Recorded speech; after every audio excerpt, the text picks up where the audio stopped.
Técnicas de resolución de problemas.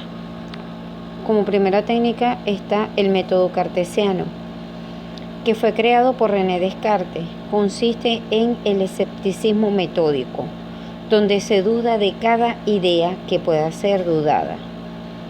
Descartes establece la duda porque para él solo existe aquello que pueda ser probado.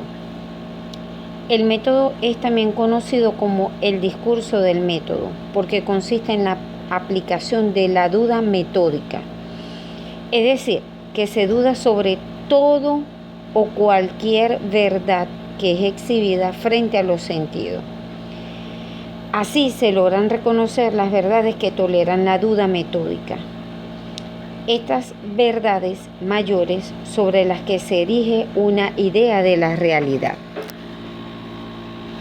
En este sentido, el método cartesiano evita el error, proporciona un conjunto de reglas o procedimientos para deducir lo que se conoce. Puede aplicarse a cualquier nuevo campo de saber, de modo que el método permite incrementar conocimientos y descubrir nuevas verdades. Se debe de seguir rigurosamente cada principio o regla del método cartesiano para poder encontrar la verdad absoluta sobre lo que se duda. Principio de la duda o evidencia sistémica. No acepta como verdadero algo hasta que se compruebe con evidencia, hallazgos claros y distintamente de aquello que es realmente verdadero. Con la duda sistémica o sistemática se evita la prevención y la precipitación al momento de analizar algún hecho y decidir sobre él, aceptándose como cierto lo que sea evidentemente cierto. Solo se acepta como verdadero lo evidente. Aquí es necesario realizar la pregunta: ¿qué es evidente? La evidencia se produce solo en la intuición, es decir, en un acto puramente racional, por lo que la mente capta por la voz, no por los ojos, de modo inmediato y simple a una idea. La intuición viene a ser la captación intelectual inmediata de una idea. Esto implica que no hay cadena deductiva. Por otro lado, no hay que mezclar con nada sensible. Entonces se deben de tener ideas claras y distintas. La intuición se caracteriza por su indubitabilidad y es exclusión total del error. Aquí hay una distinción entre lo falso y verdadero. No hay término medio. Todo es absolutamente falso y absolutamente verdadero. Se excluyen los conocimientos previos y se aceptan solo los que son probables. La certeza es propiedad fundamental del saber. Se exige la desestimación absoluta de lo probable. Lo que no está claro y distinto es confuso. Por ello debe ser rechazado como posible fuente de conocimiento. La evidencia pasa a ser un criterio de verdad y exige el conocimiento que se retraiga con sus propios dominios y leyes, independientemente de lo que existe externamente a su mente. No hay posibilidad de experimentar una intuición sensible. Las ideas provienen de la sensación y estas son simples y confusas. Entonces, para poder aceptar la verdad en el principio de duda o evidencia sistemática, se debe de saber bien qué es lo evidente y va más por la voz que por lo que ven los ojos. Principio del análisis o descomposición. consiste en dividir, descomponer cada dificultad, problema, situación que se está abordando en tantas partes como sea posible. Es necesario para la comprensión y solución el resolverlas por separado. Cualquier problema no es más que un conjunto de ideas complejas. Al analizar, se debe de descomponer lo complejo en sus elementos más simples. Estos van a ser susceptibles de ser instruidos como ideas claras y distintas, porque se va a trabajar con lo evidente. Es un proceso de reduccionismo y de análisis a los problemas complejos en sus constituyentes más simples. Por lo tanto, se debe de tener la capacidad de reducir a lo más complejo a lo más simple en un mismo orden para acceder desde lo desconocido a lo conocido, que vienen a ser las ideas innatas. Principio de la síntesis o composición. Luego que se conducen cuidadosamente los pensamientos y razonamientos a partir de las formas más fáciles y simples de conocer, se pasa gradualmente a lo más difícil para ir armando el pensamiento y poder probar su funcionamiento. Este paso va después de haber realizado el análisis previo, haber descompuesto cada una de las partes. Ahora las vamos a componer. Al llegar a los elementos más simples del problema, debemos de reconstruirlo con toda su complejidad, deduciendo las ideas, consecuencias que se derivan de los primeros principios absolutamente ciertos.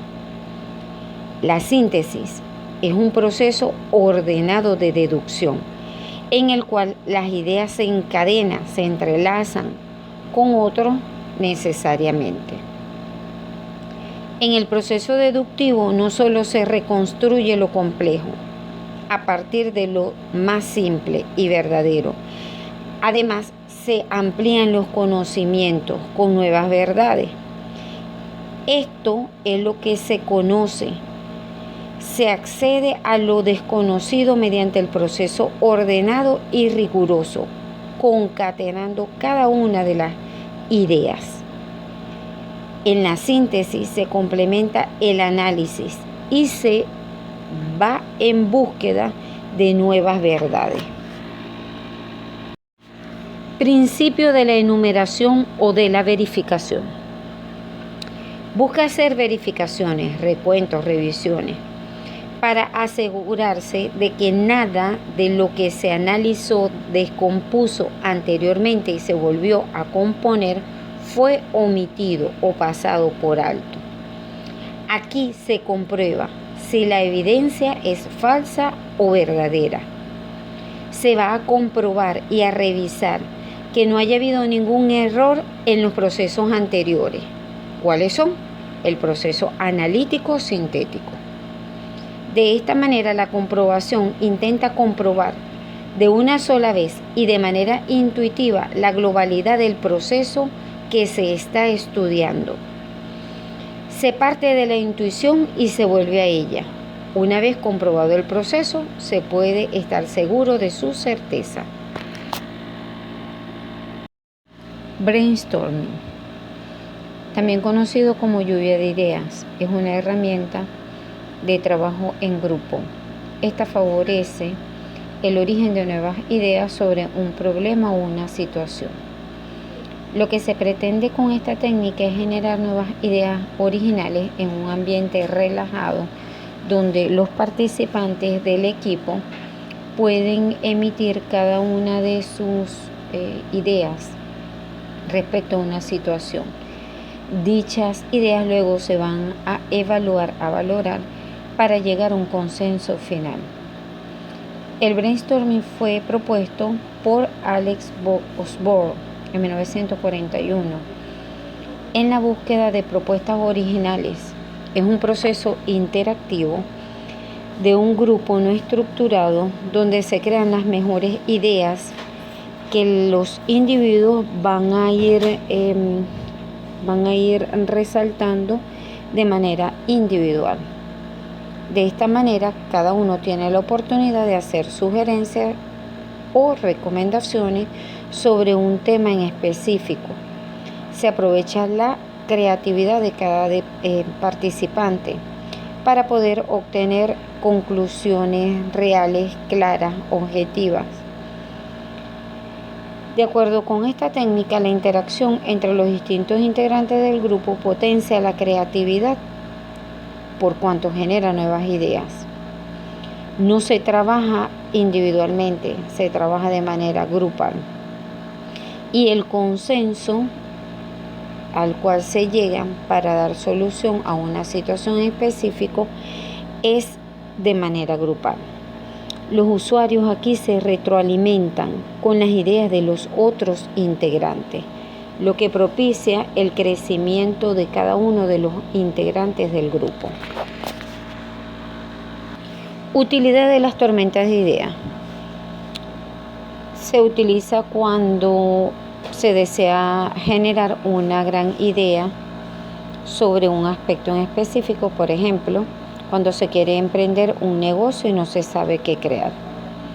Mejora la creatividad del equipo de trabajo, por ejemplo, cuando se pide crear un logo para un cliente y el equipo de trabajo a través de las tormentas de ideas va generando el resultado final y busca nuevas oportunidades para solucionar problemas o mejorar algún proceso en la empresa. Problemas comunes en la tormenta de ideas. No definir de forma clara los objetivos de la sesión. Se originan problemas cuando se pierde el foco, cuando se pierde la esencia de lo que es el objetivo principal. El moderador debe de reconducir la sesión. Se elige mal al moderador de la sesión. ¿Quién es el moderador? El que dirige la sesión. Si éste no lo hace bien, la sesión, por lo tanto, no saldrá bien. Elegir los integrantes especializados en la materia a tratar. Esto solo genera perspectivas ya creadas. Un grupo muy grande de participantes fomenta que muchos usuarios no hablen y se pierde de opiniones valiosas porque no permiten que otros generen sus ideas en el momento preciso. Escoger las primeras ideas como las mejores. Siempre se debe de esperar hasta lo último, hasta finalizar la tormenta de ideas, porque si no, se va a influir en tomar las otras ideas como irrelevantes.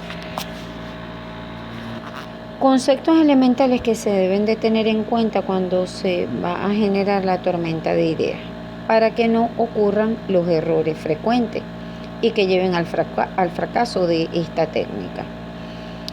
Como primer concepto tenemos la libertad de pensamiento. Es fundamental que cada uno de los integrantes del equipo puedan expresar sus ideas a totalidad y en libertad. Las ideas imposibles, locas o imaginables también deben de tener un espacio dentro de lo que es la tormenta de ideas. No es raro que las mejores ideas prácticas se produzcan a raíz de otras ideas que pueden ser erróneas para algunas personas, disparatadas para otras. Un segundo concepto es el evitar todo tipo de valoración o consideración sobre las ideas. Se debe tener en cuenta que cuando surgen las ideas es mejor evitar cualquier examen crítico y anotar todas las sugerencias. El juicio de valor es mejor hacerlo de manera posterior, una vez que se tengan todas las ideas generadas sobre la situación que se está planteando.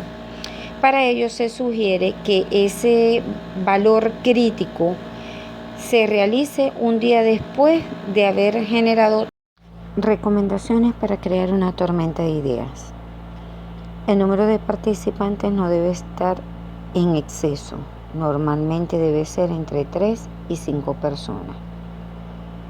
Nombrar un moderador para coordinar el grupo y evitar que los participantes entren en valoraciones de ideas de las personas que han suministrado sus correspondientes pensamientos.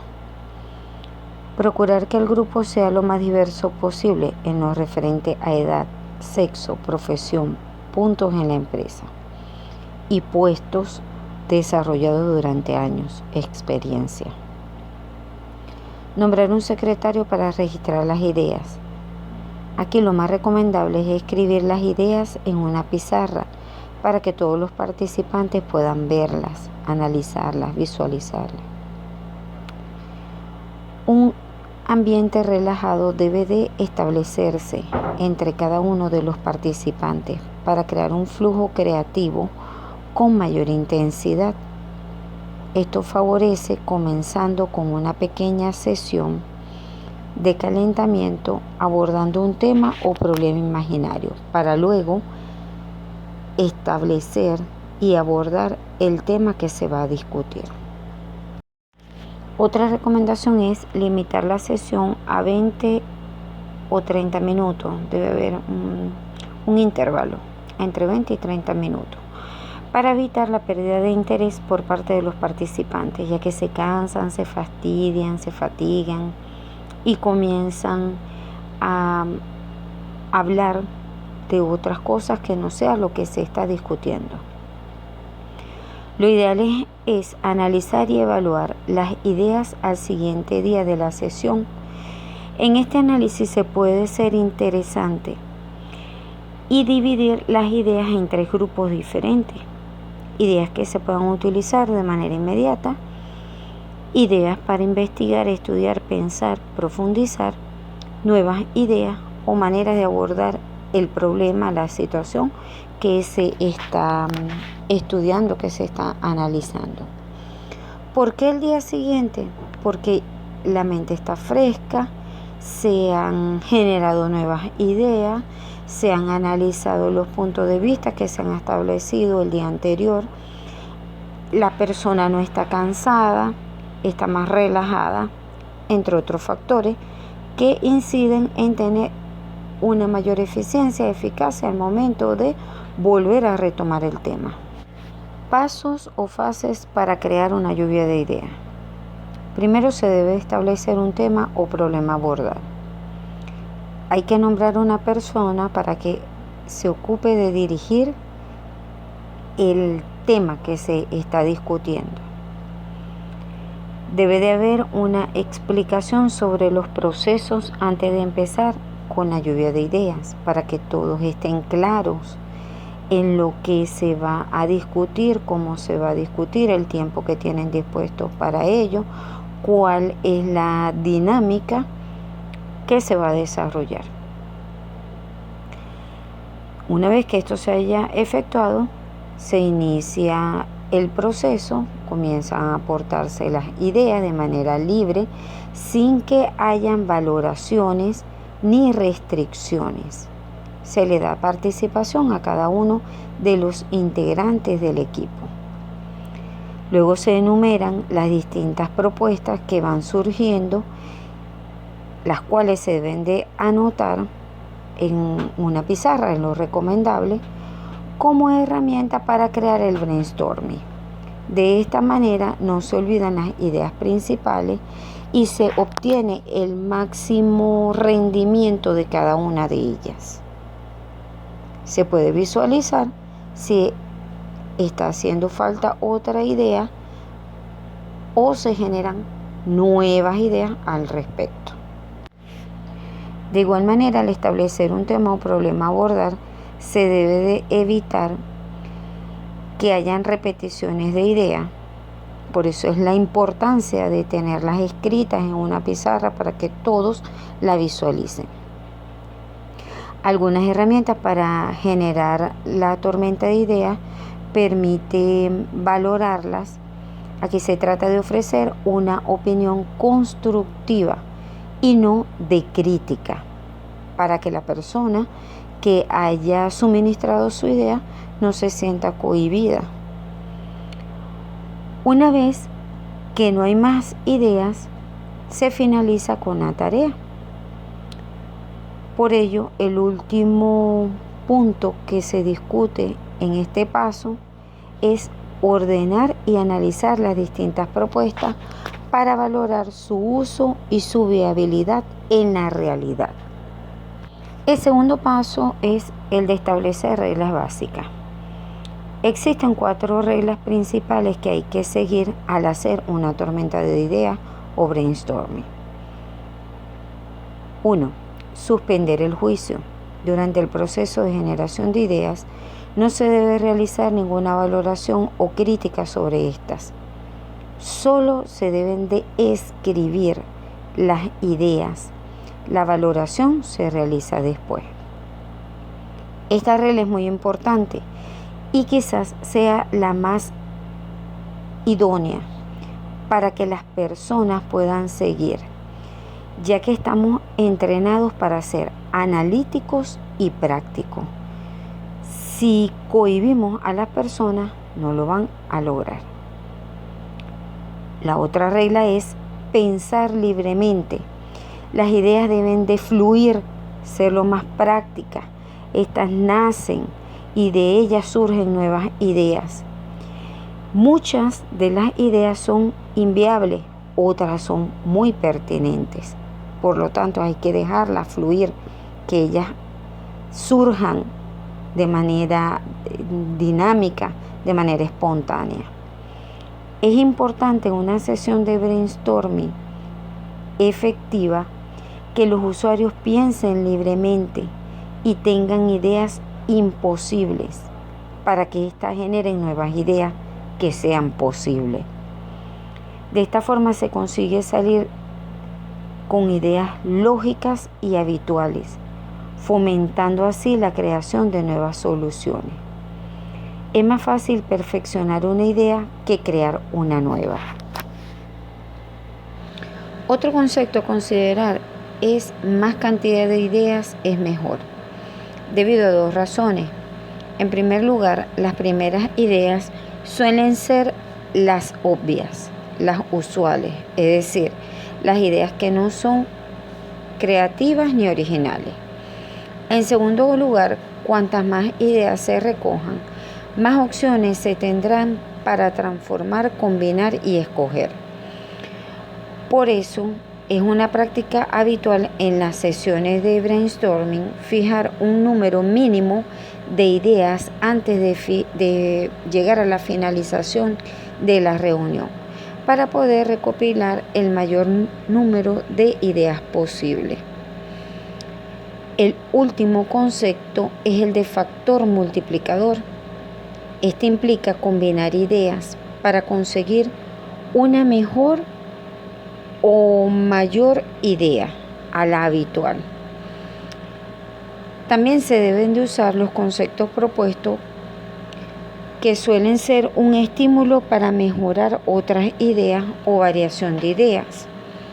En muchas ocasiones, el cambio de un solo aspecto en una idea primaria puede dar lugar a grandes ideas finales. El último paso en el brainstorming lo constituye la elección del espacio.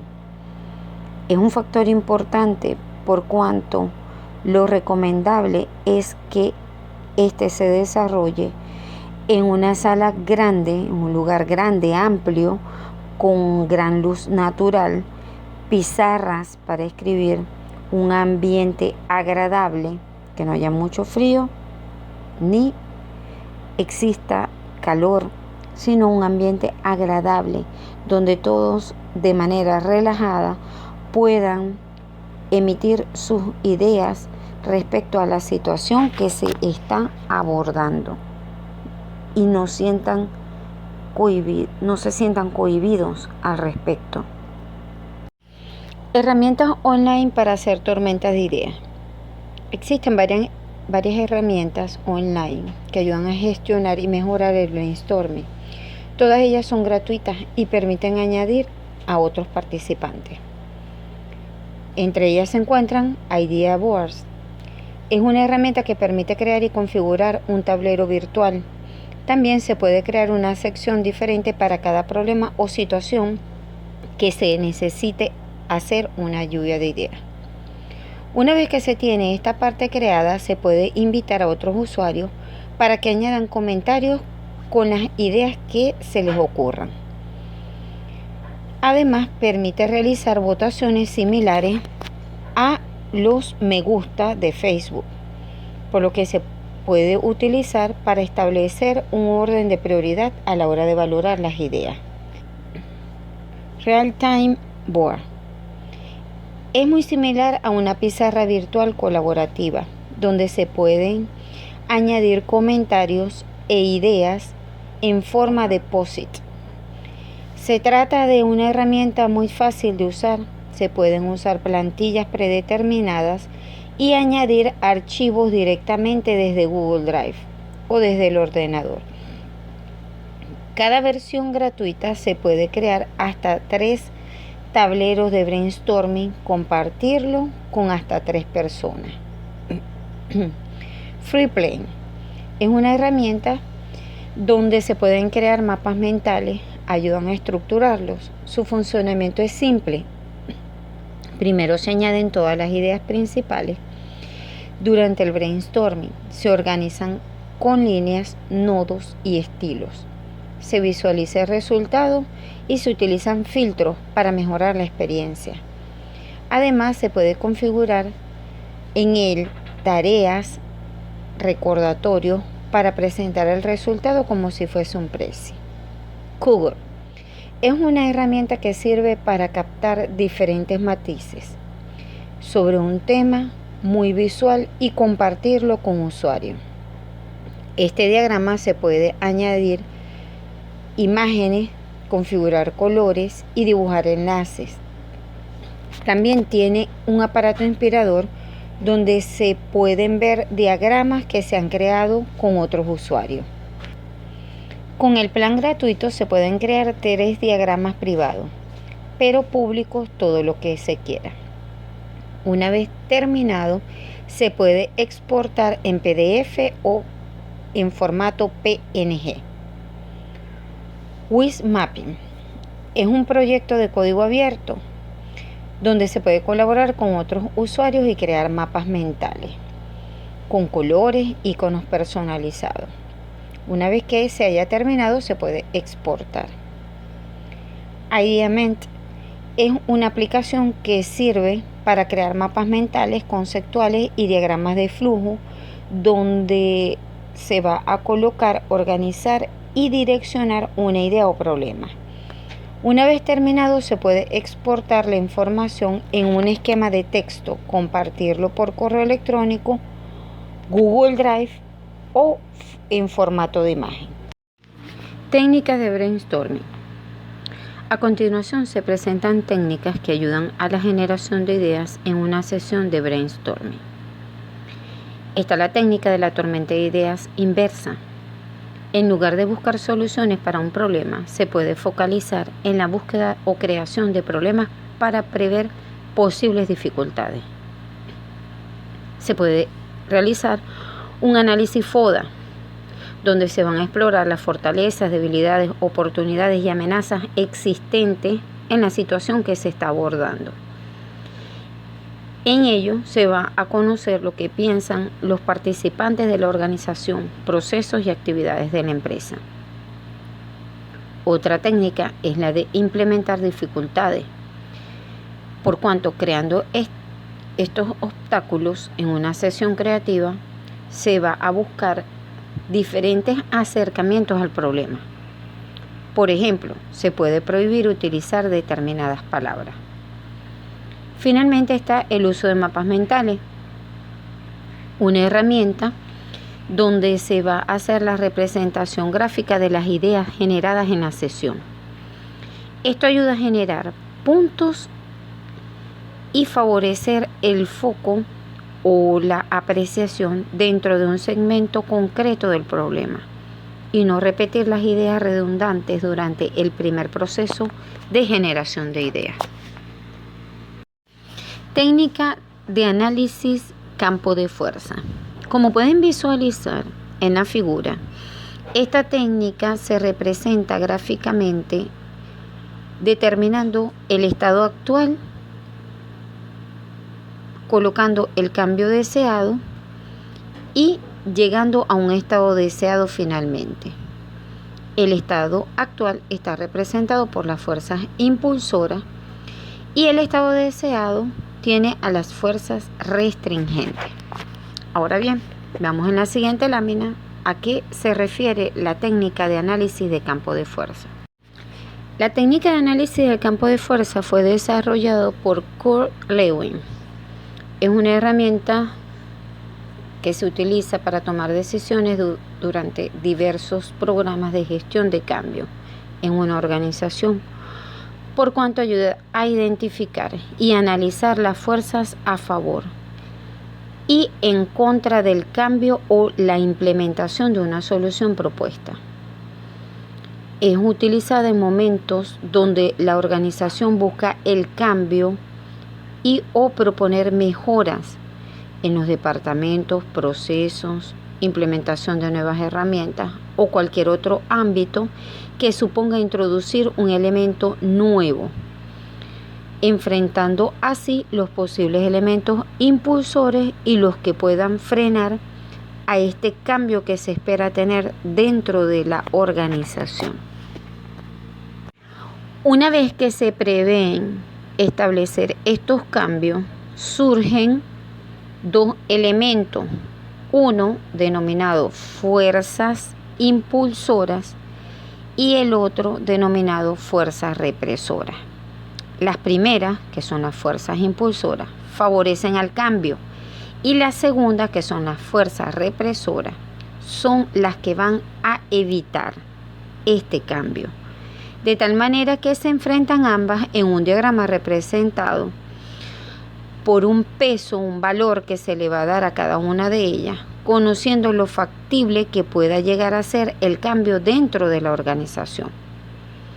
En función de la situación planteada, se pueden tener en cuenta los diferentes tipos de fuerza, como por ejemplo, los recursos disponibles, los intereses personales, las estructuras organizativas, las normativas, las necesidades personales o grupales, las políticas, normas institucionales, los valores, los deseos, los costos, entre otros. Además, se deben de identificar las barreras, obstáculos, impedimentos que puedan surgir para proponer ideas que lleven a mitigarlos, reducirlos, eliminarlos. Estos efectos contrarios se deben de enumerar y deben de establecerse acciones que refuercen el estado deseado o ideal. El método va a estimular la creatividad, ayuda a mejorar y a focalizar el objetivo que se tiene previsto para llegar a la misión e identificar tanto los puntos fuertes como los débiles. Por lo tanto, los primeros deben de facilitarse e impulsarse para tomar decisiones claras, certeras, factibles. Mientras que los segundos, que son los represores, deben de reducirse al máximo con el fin de encontrar el menor número de impedimentos posible para poder llegar al cambio deseado. La implementación de ambas fuerzas deja ver la forma como se va a afrontar una situación para llegar a una solución real, clara, idónea.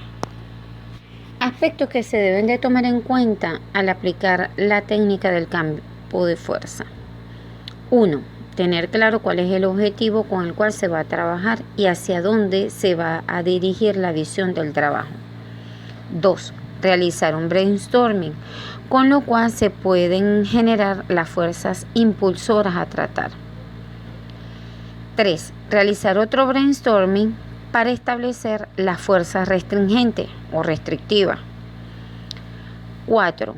Priorizar por un lado la fuerza impulsora y por el otro la fuerza restringente o restrictiva, para determinar cuáles son las importantes o claves en el proceso final deseado.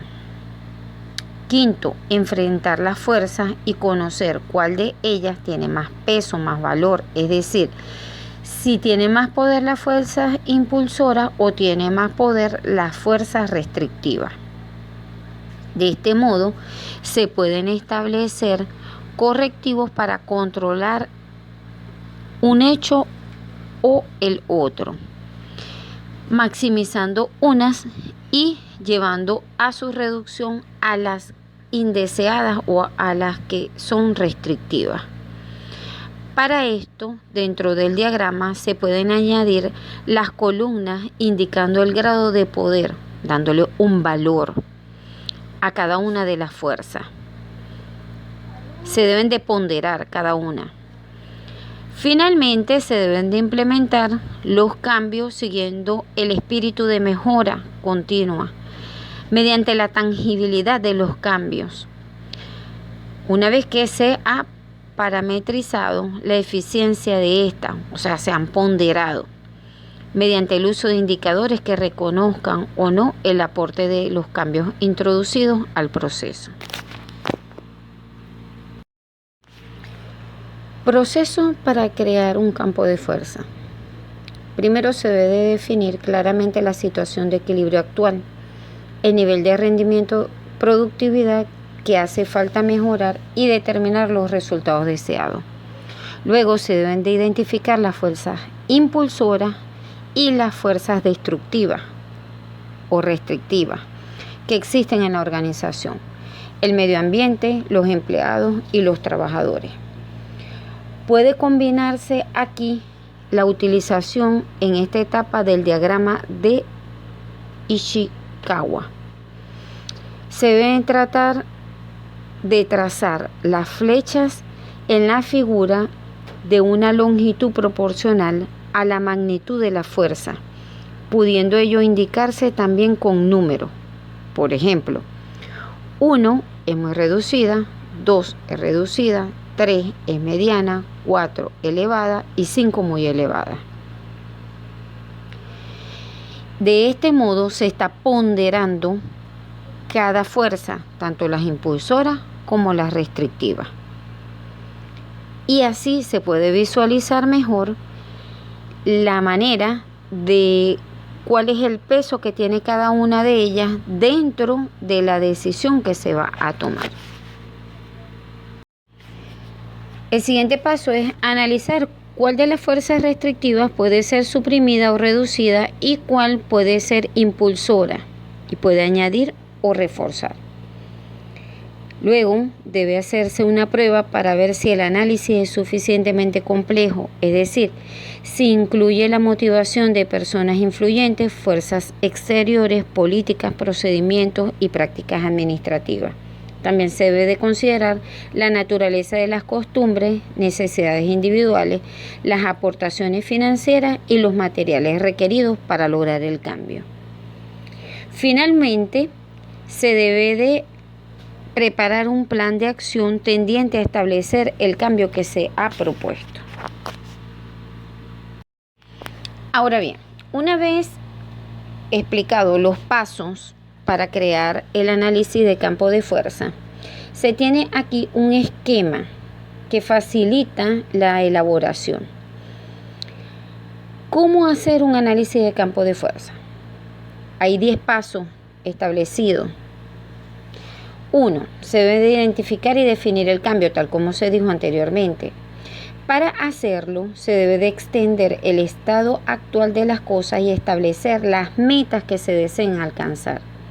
2. Se debe de reunir a un equipo relevante, capaz de realizar lluvias de ideas o brainstorming. Estos también pueden utilizar la técnica del mapa mental.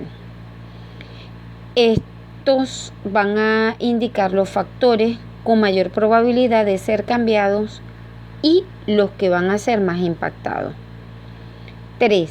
Deben de listarlos en una plantilla, enumerarlos. ¿Cuál es la plantilla? La del análisis de campo de fuerza, donde de un lado van a estar las fuerzas impulsoras y del otro las fuerzas restrictivas.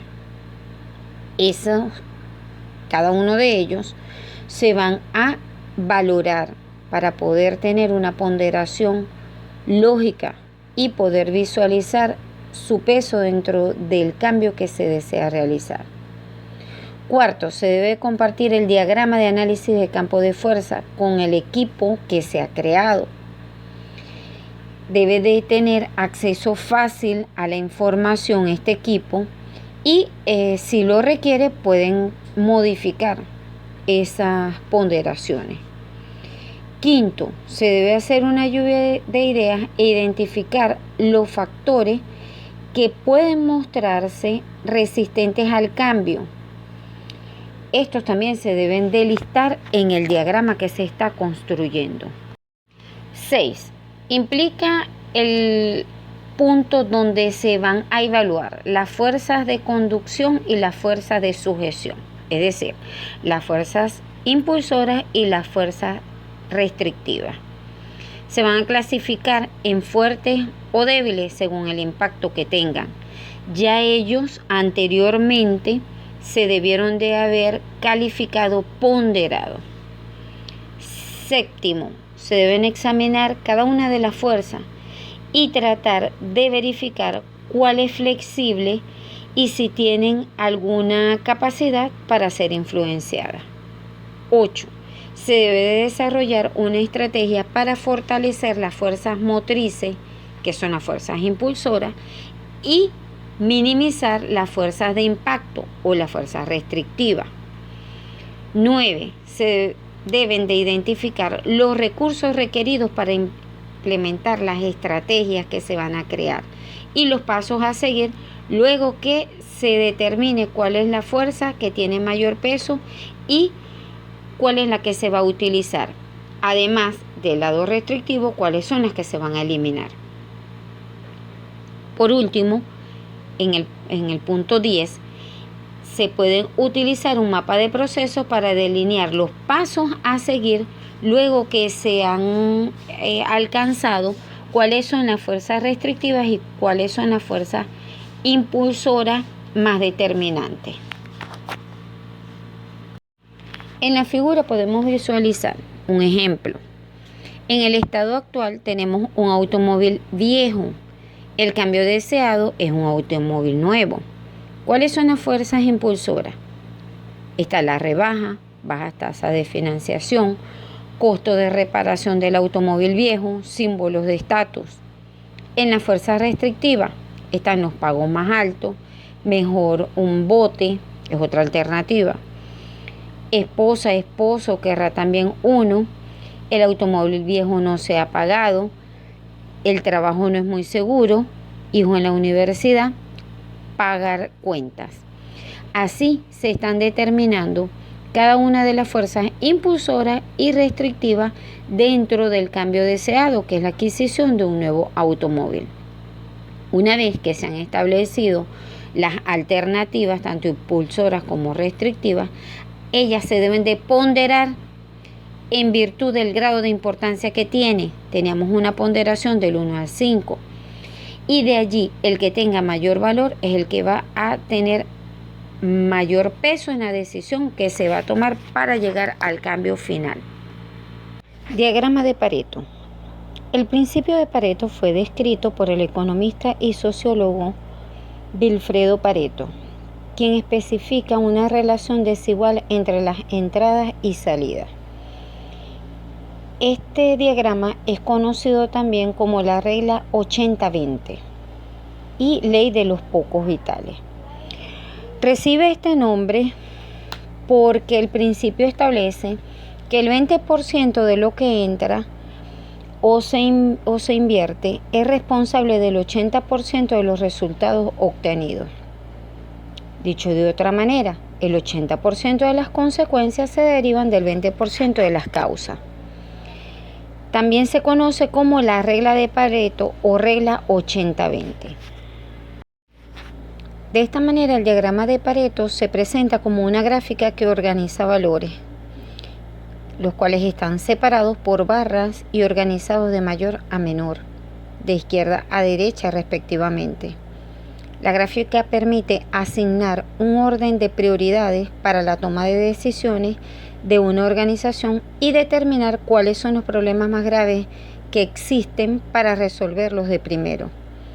Su finalidad entonces es hacer visibles los problemas reales que están afectando el alcanzar los objetivos que se ha planteado la empresa en el corto, mediano y largo plazo, a fin de reducir las pérdidas que ésta posee.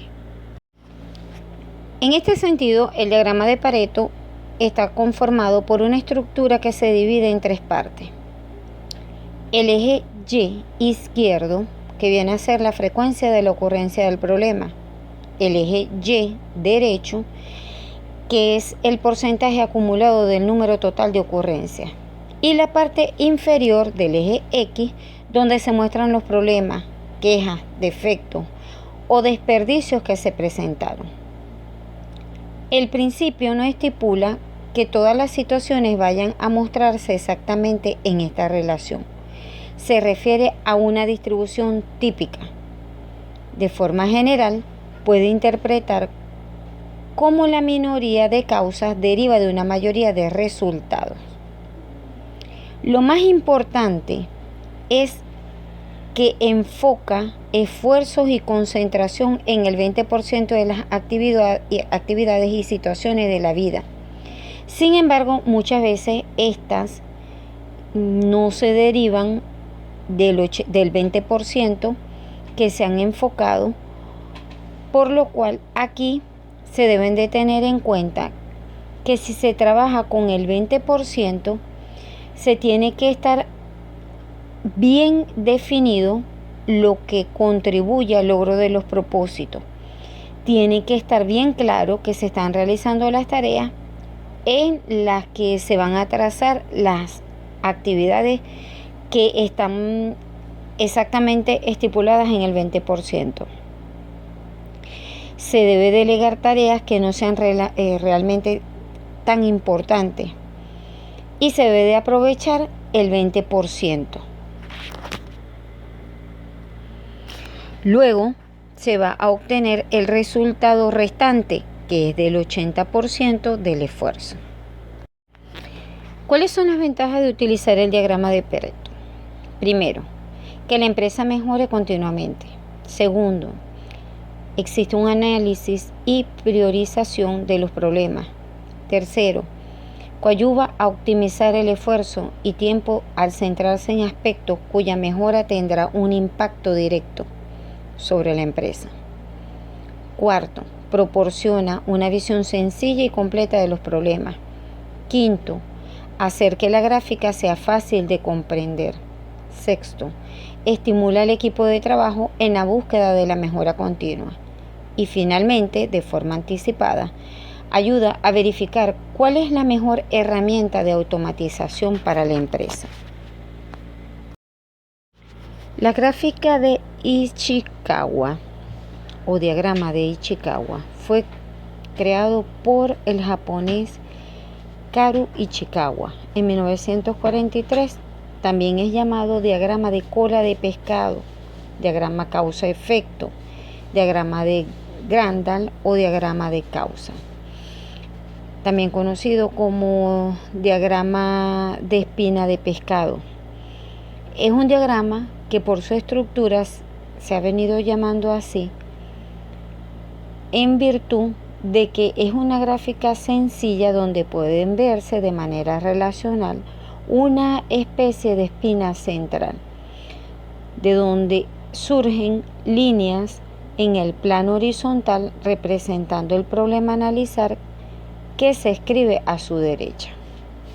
Este diagrama causal es la representación gráfica de las relaciones múltiples de causa-efecto entre las diversas variables que intervienen en un proceso, donde el problema representa la cabeza del pescado o la parte inicial, desde donde emergen una serie de situaciones que se van planteando y que se presentan como espinas que llegan al centro. Al eje horizontal van llegando las líneas oblicuas, como las espinas de un pez, que representan las causas valoradas como tales por las personas participantes en el análisis del problema.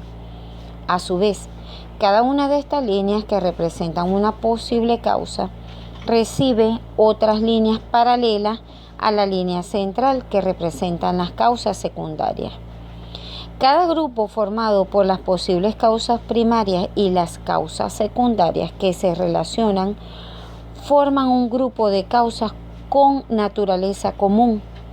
Este tipo de herramienta permite un análisis participativo mediante grupos de mejora o grupos de análisis que mediante técnicas como por ejemplo la lluvia de ideas, sesiones de creatividad y otras, facilita el resultado óptimo del entendimiento de las causas que originan el problema, con lo que puede ser posible la solución del mismo. Pasos para la creación de la espina de pescado. Hay que definir y escribir el problema, situación o evento que se desea analizar. Este se escribe y luego se dibuja una caja alrededor de él. Esta es la cabeza del pescado. Hay que redactar el problema en términos del efecto que se presenta en la situación de análisis. Hecho esto, se traza una recta, la espina central, por el lado izquierdo de la caja del texto. Hacer una lluvia de ideas, de causas probables o de lo escrito en la cabeza del diagrama. Cada una de las causas detectadas será una espina mayor derivada de la espina central, que es la recta que se trazó anteriormente. Luego se debe analizar el problema desde cada una de las espinas mayores. Seguidamente se debe de analizar el problema desde el segundo nivel de las causas. Ahora se va a tomar la respuesta del interrogante anterior y se va a hacer el mismo procedimiento con respecto al problema central. Se traza una línea desde el segundo nivel de las causas y se coloca la respuesta. Se continúa profundizando en las causas según sea necesario, tanto como lo permita el problema. Después se completan las otras causas probables. Si el grupo se queda sin ideas, se debe centrar la atención en aquellas espinas donde las ideas son pocas para incrementarlas. Finalmente, el diagrama se debe de analizar en virtud de las causas obtenidas y determinar en cuáles se va a actuar. Esto debe de hacerse por votación o consenso para definir cuáles son las causas principales y cuáles se van a intervenir. Aquí se consideran factores como el número de veces que se presenta la causa, el impacto sobre el problema central, el costo, tiempo y esfuerzo que se requiere para llegar a una solución. Se debe tener en cuenta, además, en este análisis, realizar un estudio, una discusión sobre un público más amplio para tener mayores ideas y poder proporcionar mayores soluciones. En la figura podemos observar el diagrama de espina de pescado C y E. Causas de entregas demoradas de piezas. Allí podemos ver que las espinas centrales tienen que ver con el equipo y maquinaria, las personas, los métodos, los materiales. Se va a analizar en la espina central lo que está en la cabeza, que es la entrega tardía de pizzas viernes y sábado. En cada una de las espinas donde existe una situación en específico que se está analizando, se derivan nuevas espinas. Por ejemplo, en la espina que tiene que ver con los métodos, se coloca mal manejo de los pedidos grandes, mucha rotación, falta de experiencia, no se conoce el pueblo, mucha rotación, mal despacho, muchas calles nuevas. Se puede visualizar como hay varias espinas que llegan a la espina de métodos y que dentro de ellas se derivan una serie de problemas.